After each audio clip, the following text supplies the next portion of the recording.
So this is your side leg abduction series, and there's a few exercises within this series. I'm going to take you through the basic beginner's version to start off with, and that will be in a parallel position with the feet pointing forwards, holding on in an upright position, holding on to the bar, slightly tucking under, pulling up the core, collarbones wide. Just keep the hand on the hip for now. So very basic version, it'd be to abduct the leg to the side, and then gently back in, but not quite put the full weight on, so just keeping it slightly off. Exhale and inhale. So the leg in a parallel position, watching that there's no pulling away from the bar as you take the leg out to the side, and there's no sticking out of the butt or the ribs, and the knee isn't looking like this. So you want a long lever. So really push out through the heel, lengthen the leg out of the hip socket, and also lengthen the waist, so lengthen here. Lengthen the waist, lengthen out through the hip socket, and make sure you're not sticking the bottom out.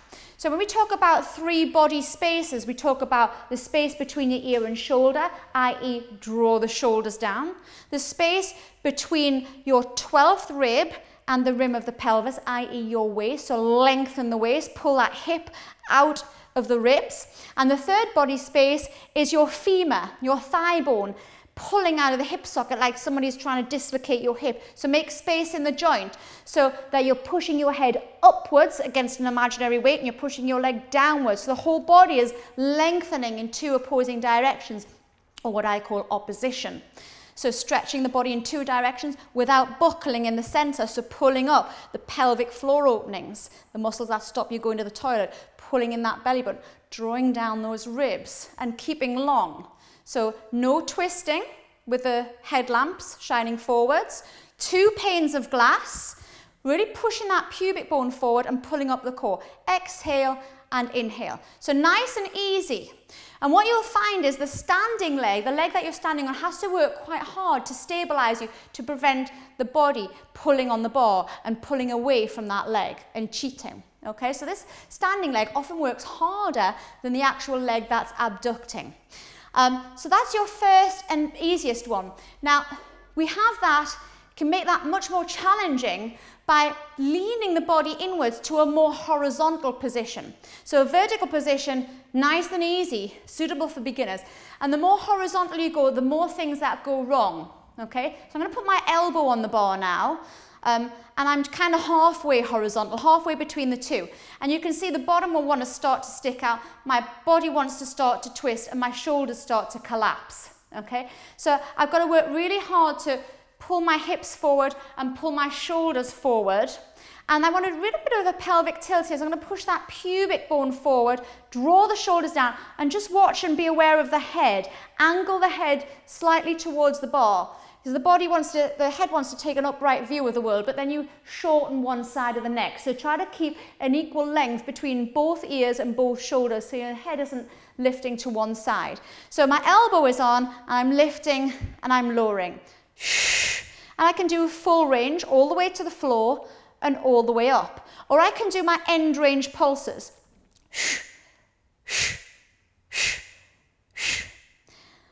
Or I can make it harder still.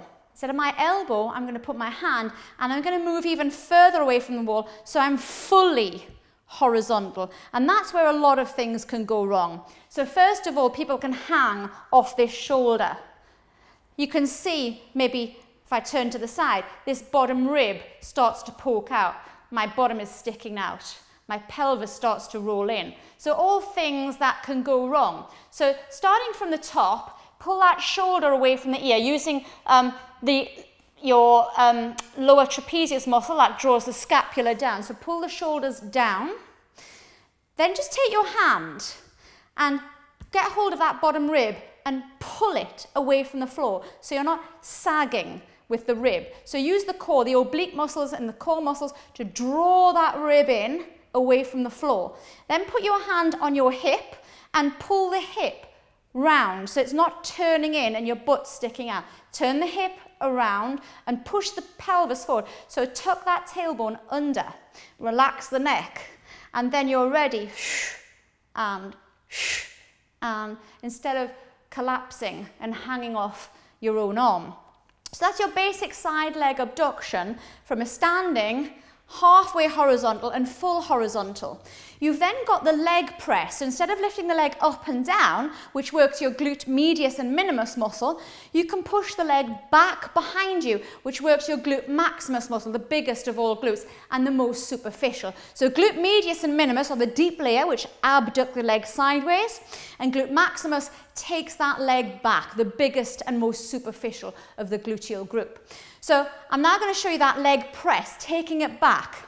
And we'll take it from the halfway version, where the elbow is on. You're kind of halfway to the horizontal and vertical. So again, I'm pushing the pubic bone forward, and that makes a massive difference, because this might look the same. But actually, if I just do this and push that pelvis forward, it really gets my glutes. And that's a big technique tip for that, because you might have all the bits in the right place, shoulders down, ribs in, pelvis turned round, neck relaxed, but just by tucking under, you get that much more in the gluteal muscles. So we're halfway house here, halfway to horizontal, and you're just going to push that leg back. So I'm starting with the ankle, knee, hip in alignment, and I'm just pushing back and then forward again. Looks very simple, but what you've got to watch is that the knee doesn't flex. Got to keep that knee straight. So you're opening out the hip at the front, those hip flexor muscles. And you've also got to watch, when you push back, that you don't lean forward, like this. Another consideration as you push back is the ribs, that they don't flare. And do this. And then your back is in extension. So keep the ribs in. Keep the pelvis still. It's just an inch. Less is more. So the less you push back, the more likely you are to have that technique really tight.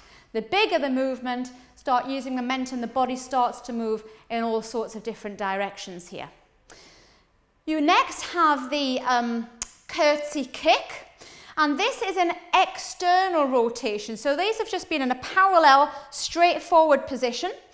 This is in an externally rotated position, and because you're in external rotation, obviously a consideration for sciatica here, so it can be done in a parallel position like this, curtsy kick, but traditionally it's done in turnout. So you're starting in first position, it's a grand battement, out to second, kick with a curtsy, side leg kick with a curtsy, and bang, lift and lower. Pointing the toe, grand battement, from the curtsy, straighten both legs and bend. And bend. And again, because it's taken out to the side, you've got to watch. If you're not very good at external rotation, bring the leg forward and don't kick as high, because otherwise you get this kind of sticking out of the butt and leaning in. And you want to be really tall between two panes of glass. Really nice and tall. It's a controlled kick. And your last one in the side leg abduction series is your karate kick. So it's almost internally rotated. So you've had the external rotation with the curtsy kick, you've had the side leg abduction series in a parallel, and again, this is almost slightly turned in. So we turn into the bar, bending both knees, and it's like a punch and a kick, and it's quite strong. Inhale, exhale, inhale, exhale. So the leg is slightly turned in and it's a big punch of the arm.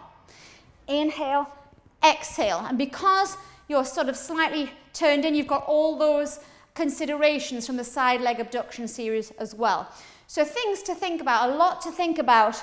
And when people are performing that side leg abduction series, particularly this one where they're holding for a long period of time, you've got to really think about correcting the hips, pulling that hip back, correcting the rib, pulling that rib back, shoulders back and down, where the head is at, where the butt is at. So there's a lot of considerations and a lot to correct on the side leg abduction series.